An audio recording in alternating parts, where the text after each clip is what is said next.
Demanda laban sa kapatid sa Panginoon. Kapag may reklamo ang isa sa inyo laban sa kanyang kapatid, bakit dinadala niya ito sa hukom na hindi sumasampalataya sa Diyos? Dapat dalhin niya ito sa mga sumasampalataya sa Diyos. Hindi niyo ba alam na sa mga huling araw tayong mga banal ang hahatol sa mga tao sa mundo? At kung kayo ang hahatol sa mga tao sa mundo, wala ba kayong kakayahang hatulan ng maliliit na bagay na iyan? Hindi niyo ba alam na tayo ang hahatol sa mga anghel? At kung kaya nating gawin ito, mas lalong kaya ninyong ayusin ang mga alitan sa buhay na ito.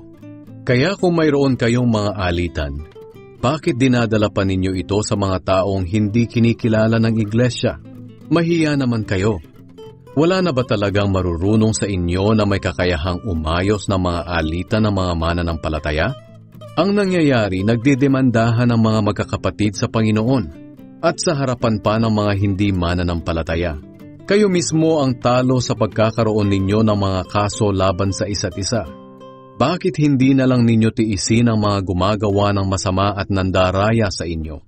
Ngunit ang nangyayari, kayo pa mismo ang gumagawa ng masama at nandaraya. At ginagawa ninyo ito mismo sa inyong kapatid sa Panginoon. Hindi nyo ba alam na hindi magmamana ng kaharian ng Diyos ang masasama?